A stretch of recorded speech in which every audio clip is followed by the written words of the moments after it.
दोस्तों एहसास नौजवान प्रोग्राम का जो है बाकायदा तौर पर आगाज हो गया है। केपी के गवर्नमेंट जो है वो अब आपको बिला सूद 50 लाख रुपए तक का कर्जा आपको कारोबार करने के लिए जो है वो दे रही है। और सबसे अच्छी चीज़ में ये है कि इसमें जो है वो नौजवान तबका जितना भी है उसको जो है वो शामिल किया गया है कि नौजवान जो है वो अपने लिए कर्जा ले, उनको जो है ज़्यादा प्रायोरिटी दी जाएगी कि वो लोग जो है वो इससे अगर कर्जा लेते हैं तो उनको जल्द से जल्द जो है कर्जा दिया जाएगा। और बाकी लोग भी जो अप्लाई करना चाहते हैं वो भी इसके लिए अप्लाई कर सकते हैं। तो चलते हैं कंप्यूटर स्क्रीन पर, वहां चल के देखते हैं कि आप इसके लिए किस तरह से ऑनलाइन घर बैठे इसके लिए अप्लाई कर सकते हैं, क्या क्या क्राइटेरिया है। सारी की सारी चीजें इस वीडियो में तफसील से होने वाली हैं। वीडियो को पूरा देखिएगा ताकि आपको सारी चीजें क्लियर समझ आ जाए। तो चलते हैं कंप्यूटर स्क्रीन पे। कंप्यूटर से चलने से पहले अगर आपने अब तक हमारा चैनल सब्सक्राइब नहीं किया तो चैनल सब्सक्राइब कर लीजिए, साथ बेल का आइकन होगा उसे लाजमी दबाइएगा ताकि मेरी हर आने वाली वीडियो का नोटिफिकेशन आपको मिलता रहे। दोस्तों चलते हैं हम कंप्यूटर की स्क्रीन पे। तो दोस्तों हम कंप्यूटर की स्क्रीन पे आ चुके हैं। ये है ऑफिशियल वेबसाइट, ठीक है। आप सब लोग भी जो है वो इसी वेबसाइट के ऊपर आकर जो है वो इसके लिए अप्लाई कर सकते हैं। ये बेसिकली जो है वो बैंक ऑफ खैबर के ताउन से जो है वो आपको एहसास नशरमा प्रोग्राम जो है उसके तहत कर्जे जो है वो दिए जाएंगे। इसकी हम सारी की सारी डिटेल जो है वो इसमें देखेंगे कि क्या क्या चीज़ें हैं और आप किस तरह से मेन चीज़ अप्लाई कर सकते हैं। इसका कोई भी ऑफलाइन तरीका नहीं है, कोई भी डॉक्यूमेंट्स जाके उस तरह से जमा नहीं कराने आपने डाक के थ्रू या टीसीएस, सब कुछ ऑनलाइन ही होगा ये, ठीक है।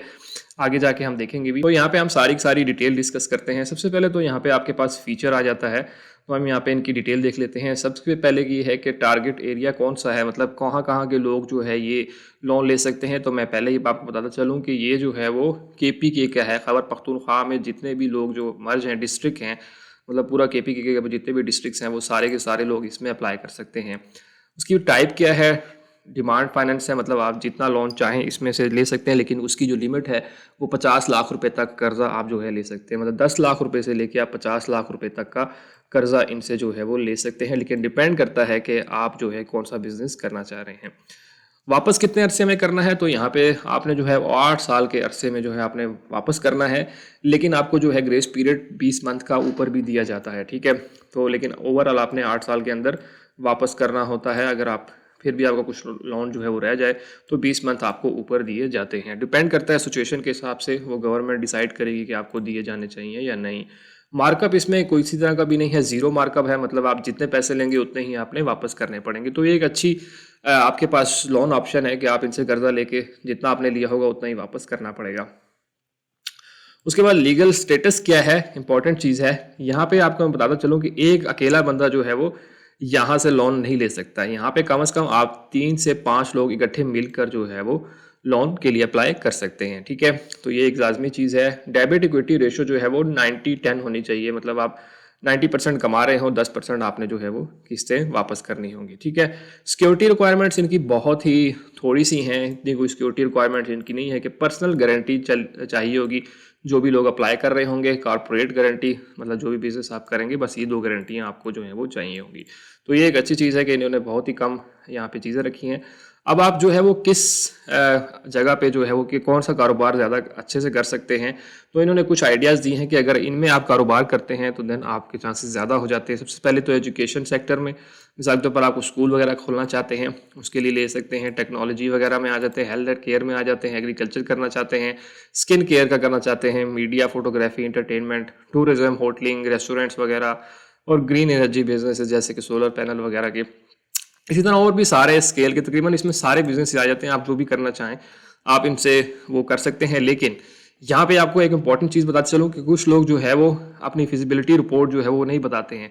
फिजिबिलिटी रिपोर्ट क्या होती है, जैसे कि आपने जो है पंजाब में जब ये स्टार्ट हुआ था तो बहुत से लोगों ने अप्लाई कर दिया था, उनके पास कोई भी जो है ऐसा प्रूफ नहीं था कि भाई हम जो है वो कर्जा, अगर मिसाल के तौर पर कैलकुलेशन, फिजिबिलिटी रिपोर्ट यही होती है कि कैलकुलेशन होनी चाहिए आपके पास कि आपने जो है अगर 10 लाख रुपया यहाँ से लेना है तो आप उसको किस तरह से इन्वेस्ट करेंगे, कितना आपका खर्चा आएगा, कितना आपका महीने का बचेगा, कितना आपने जो है एक्सपेंस करना है। ये सारी की सारी विजिबिलिटी रिपोर्ट आपने बनानी है कि भाई मैं 10 लाख रुपए का खर्चा लूँगा, उसमें से 2 लाख मेरा ऑफिस पे लग जाएगा, 2 लाख मेरा चीज़ें लेने में लग जाएगा, 2 लाख की तनख्वाहें चली जाएंगी, 2 लाख के बिल चले जाएंगे। इस तरह की जो आपने फिजिबिलिटी रिपोर्ट जो है बनानी है। और एस्टिमेटेड अगर आप जो है वो इतना ज़्यादा लगा के आपको पता होता है कि इतना प्रॉफिट मुझे महीने का आएगा, तो आपने वो सारा चीज़ एक लिखनी होती है। फिजिबिलिटी रिपोर्ट ऑलरेडी मैं इस वीडियो के एंड में दे दूंगा, आप उस वीडियो को देख लीजिएगा। उसके अंदर मैंने आपको काफ़ी हद तक जो है बताया हुआ है कि फिजिबिलिटी रिपोर्ट जो है वो किस तरह से बनती है। वो इतनी मुश्किल नहीं है, ठीक है। आगे चलते हैं। फ्रीक्वेंट आस्क क्वेश्चन होते हैं लोगों के बहुत सारे, तो यहाँ पे उन्होंने पहले ही उनको एड्रेस कर दिया हुआ है, तो ये काफ़ी इंपॉर्टेंट है। सबसे पहले कौन कौन से लोग जो हैं वो इसके लिए अहल हैं, तो यहाँ पे उन्होंने बता दिया कि आपकी उम्र जो है 18 से 35 साल के दरमियान है, तो आप ये लोन जो है वो ले सकते हैं। उसके बाद जो है वो आप केपी के all districts of the province including newly merge district, मतलब जितने भी डिस्ट्रिक्ट्स हैं पेशावर के, मतलब केपी के वो सारे के सारे ये लोन अप्लाई कर सकते हैं। यहाँ पे वही चीज़ देखिए मैंने शुरू बताई थी कि एक अकेला बंदा जो है वो अप्लाई नहीं कर सकता। कैन इंडिविजुअल एंटरप्रेन्योर अप्लाई, इन्होंने कहा है नहीं, एक बंदा अप्लाई नहीं कर सकता है, कम से कम जो है वो 3 से 5 बंदे इकट्ठे मिलकर अप्लाई कर सकते हैं। कम से कम 3 और ज़्यादा से ज़्यादा जो है 5 पार्टनर अप्लाई कर सकते हैं। लोन की अमाउंट मैंने ऑलरेडी बता दी कि आप जो है वो 10 लाख रुपए से लेकर 50 लाख रुपए तक का कर्जा जो है वो ले सकते हैं। उसके बाद जो है कौन से टाइप है बिजनेस की, तो यहाँ पे एज विजिबल कोई भी कारोबार आप करना चाहें कर सकते हैं। कैन स्टार्टअप अप्लाई, मतलब नया कारोबार अगर आप करना चाह रहे हैं तो क्या फिर आप अप्लाई कर सकते हैं? जी हाँ बिल्कुल, अगर आप जो है वो स्टार्टअप नया कारोबार करना चाह रहे हैं तो उसके लिए भी कर्जा यहाँ से ले सकते हैं। उसके बाद जो है what are the loan and grace period for the loan under, तो यहाँ मैंने आगे बता दिया कि 8 सालों के अंदर जो है ना आपने वापस करना होता है और 20 महीने आपको ऊपर दिए जाते हैं। उसके बाद इसमें कोई मार्कअप शामिल है? जी नहीं, बिल्कुल कोई मार्कअप इसमें जो है वो शामिल नहीं है। जितनी अमाउंट लेंगे उतने ही आपने गवर्नमेंट को वापस करने हैं। उसके बाद जो है आप किस तरह से अप्लाई कर सकते हैं, तो आपके पास जो है वो सिर्फ और सिर्फ वेब पोर्टल है, जो कि मैं आपको बताऊंगा कि आपने कहाँ से जाके अप्लाई करना है, उसी से अप्लाई होगा। उसके बाद जो है व्हाट डज एस्टिमेट, इसका क्या है, इसको कहते हैं equal monthly instalment. Equal monthly instalment जो है आपने उसमें किस्तें वापस करनी होंगी, ठीक है। क्या आप 2 दफ़ा लोन ले सकते हैं? नहीं, आप एक ही दफ़ा इससे लोन जो है वो ले सकते हैं, ठीक है। उसके बाद क्या गवर्नमेंट के एम्प्लॉय से लोन ले सकते हैं? जी नहीं, गवर्नमेंट के एम्प्लॉय से लोन नहीं ले सकते। जितने भी ऐसे अफराद हैं जो गवर्नमेंट में जॉब करते हैं वो इससे लोन जो है वो नहीं ले सकते हैं, ठीक है। सिक्योरिटी रिक्वायरमेंट क्या है? बिल्कुल सिंपल सी है, जैसे मैंने बताया था कि पर्सनल गारंटी चलेगी और कॉर्पोरेट गारंटी जो है वो चलेगी। उसके बाद क्या सिबलिंग्स, मतलब बहन भाई अप्लाई कर सकते हैं? जी हाँ बिल्कुल, बहन भाई जो है अप्लाई कर सकते हैं, वो भी सारा कुछ सेम है। तो ये बेसिक से क्वेश्चन थे, ये आपको होप्स को समझ आ गए होंगे और आपको पूरी चीज़ें क्लियर हो गई होंगी। अब नेक्स्ट चलते हैं, क्राइटेरिया की बात आ जाती है। यहाँ पे भी वही सारी चीज़ें हैं, ठीक है, जो आपको मैंने पहले बताई हैं। और सबसे इंपॉर्टेंट चीज़ मैं आपको यहाँ बता दूँ कि आपकी जो है वो ECIB रिपोर्ट जो है वो क्लियर होनी चाहिए। ये क्या चीज़ है कि आपने अगर किसी जगह से जो है वो कर्जा लिया हुआ है, अच्छा इसमें बहुत से लोग जो हैं वो ये कहते हैं कि शायद छोटे छोटे कर्जे अगर हमने कहीं लिए और वापस नहीं किए तो उसकी कोई टेंशन नहीं है। नहीं, ऐसा नहीं होता। अगर आपने कहीं से 2 रुपये का कर्जा भी लिया हुआ है और वापस नहीं किया, जैसे हम अक्सर जो है वो इजी पैसा, जैज़ कैश, इन जगहों से, और वो आपके नाम पे भी है और आपने वहाँ से कर्जा लिया और वापस नहीं किया, तो देन भी आप अप्लाई नहीं कर सकते। मतलब आपका कहीं भी एक जगह भी आपने लोन लिया और वापस नहीं किया तो देन आप जो है वो इस लिस्ट में आ जाएंगे, ECBI में जो है वो आप क्लियर नहीं होंगे। तो इसलिए अगर आपका कहीं भी कोई कर्जा है तो उस कर्जे को पहले आपने जो है वो क्लियर करवाना है, तभी आप इसके लिए अप्लाई कर सकते हैं। अदरवाइज भाई अप्लाई कर भी देंगे तो आप रिजेक्ट हो जाएंगे, ठीक है। तो ये एक इंपॉर्टेंट चीज़ थी, बाकी सारी चीज़ें वही वाली हैं। उसके बाद एलिजिबिलिटी क्या है कि आप जो है वो लोन डिफॉल्टर नहीं होने चाहिए। जैसे मैंने आपको सारा बता दिया कि आपकी ECBI जो रिपोर्ट ज़्यादा मैटर कर रही है, तो पहला स्टेप इन्होंने यही लिख दिया कि आप कहीं से भी जो है वो नहीं होने चाहिए। ECB मतलब ECB में आप नहीं होने चाहिए, ठीक है। उसके बाद गवर्नमेंट के एम्प्लॉय जो है वो नहीं होने थे, गवर्नमेंट हो चाहे सेमी गवर्नमेंट हो, ठीक है। आप जो है वो ऑटोनमस बॉडीज, कोई भी जो है वो गवर्नमेंट का बंदा इसमें अप्लाई नहीं कर सकता। फौज हो गया, कोई भी बंदा जो है इसमें अप्लाई नहीं कर सकता। उसके बाद जो है परमानेंट या करेक्ट जो कॉन्ट्रैक्ट बेस के ऊपर होता है, थर्ड पार्टी एम्प्लॉय जो कि बैंक ऑफ खैबर के अंदर काम करते हैं, वो लोग भी इससे फ़ायदा नहीं उठा सकते। उसके बाद जो है गवर्नमेंट डोनर स्कीम और banks clients are not having clean ECBI, वही चीज़ है। तो यहाँ पे आप देख सकते हैं कि इन्होंने ज़्यादा जो जोर डाला हुआ है वो यही डाला हुआ है कि अगर आपने कहीं से भी कर्जा लिया हुआ है पहले से, उसको क्लियर नहीं किया, तो देन आप इसके लिए अप्लाई नहीं कर सकते हैं, ठीक है। तो ये आपने लाजमी याद रखना है कि आपने जो है वो कहीं से कर्जा लिया हुआ है तो वो आपने इनको लाजमी वापस करना है। इसी तरह जो बिजनेस वाले हैं, नेगेटिव लिस्ट ऑफ गवर्नमेंट, जो गवर्नमेंट के साथ जो है कारोबार कर रहे हैं, वो लोग भी इसके अंदर शामिल नहीं है, वो लोग भी नहीं कर सकते हैं, ठीक है। तो ये सारी की सारी बेसिक शराइत थी। अब सबसे इंपॉर्टेंट आ जाता है कि आप अप्लाई किस तरह कर सकते हैं। तो आपने सिंपल बैंक ऑफ खैबर की वेबसाइट के ऊपर डायरेक्ट आ जाना है, BOP, बैंक ऑफ खैबर, ठीक है। इसके ऊपर आएंगे और यहाँ पे आपको मिल जाएगा ये वाला पोर्टल। आपने सिंपल अप्लाई के ऊपर क्लिक करना है। जैसे अप्लाई ऑनलाइन के ऊपर क्लिक करेंगे, इसका लिंक मैं डिस्क्रिप्शन में दे दूंगा आपको, आप डिस्क्रिप्शन से भी इसको क्लिक करके आ सकते हैं। उसके बाद जो आपके पास apply online by this link below, तो जैसे ही आप इसके ऊपर क्लिक करेंगे तो आप जो है वो इस पेज के ऊपर आ जाएंगे। उसके बाद सिंपल यहाँ पे आपके पास ये बटन आ रहा है अप्लाई एहसास नौजवान प्रोग्राम के ऊपर आपने क्लिक करना है। तो इस तरह से ही आपके पास जो है वो लोडिंग होने शुरू हो जाएगा।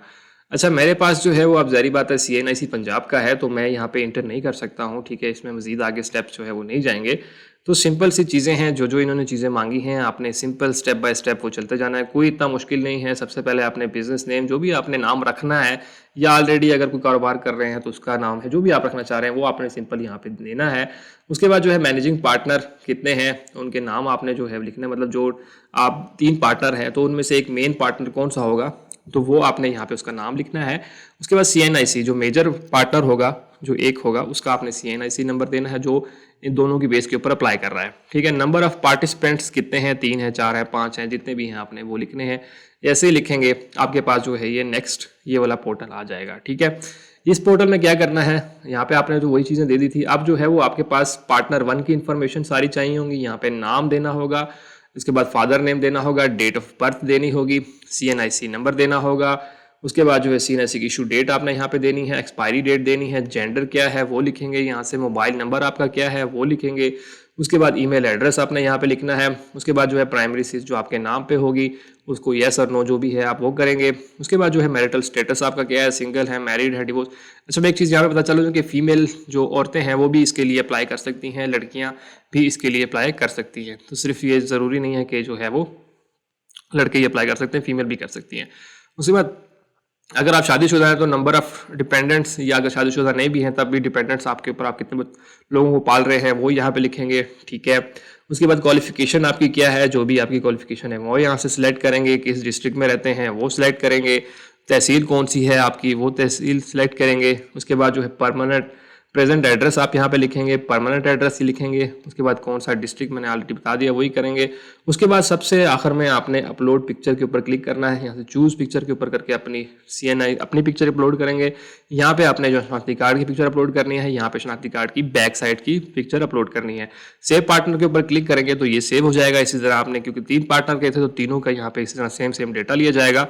और आखिरी वाले जो होगा पोर्टल, उसके ऊपर आपसे सिंपल जो है वो कारोबार का पूछा जाएगा कि आप कारोबार करना क्या चाहते हैं, कितना लोन लेना चाहते हैं, वो सारी की सारी चीज़ें होंगी और सिंपल। उसके बाद आपने सबमिट के बटन पर क्लिक करेंगे तो आपकी एप्लीकेशन जो है वो सिंपली सबमिट हो जाएगी। क्योंकि मैं जो है पंजाब से हूँ तो इसलिए मेरी यहाँ पे चीज़ें एक्सेप्ट नहीं होंगी, मेरा कोई डिस्ट्रिक्ट जो है वो KPK का नहीं होगा, तो वो ऑटोमेटिकली फैच करके मुझे यहीं पे रोक देगा, ठीक है? तो इसलिए आपने जो है वो इसको जब सारी डिटेल दे देंगे तो आप ये सेव कर लेंगे। सेव करने के बाद आपके पास जो है वो यही सारी चीज़ें दूसरे पार्टनर के लिए पूछेंगे, यही सारी चीज़ें तीसरे पार्टनर के लिए पूछेंगे, और देन आप सेव करेंगे और आपके पास नेक्स्ट ऑप्शन आ जाएगा। उसमें आपने सिंपल यही करना है कि आपने जो है वो अपना बताना है कि कारोबार मैंने कौन सा करना है, कितना लोन लेना है, कितने अर्से में वापस करना है, ये सारी बेसिक डिटेल आ जाएंगी, वो सारी चीज़ें अपने फिल करनी है और उसके बाद आपने सिंपल सबमिट के बटन के ऊपर क्लिक कर देना है। तो ये सारी सी बेसिक चीज़ें थी, कोई इसमें इतनी बड़ी साइंस नहीं थी। बहुत से लोग कह रहे होते हैं कि यार पता नहीं किस तरह से अप्लाई करना है, बस आपके पास लिंक जो है वो ओरिजिनल होना चाहिए।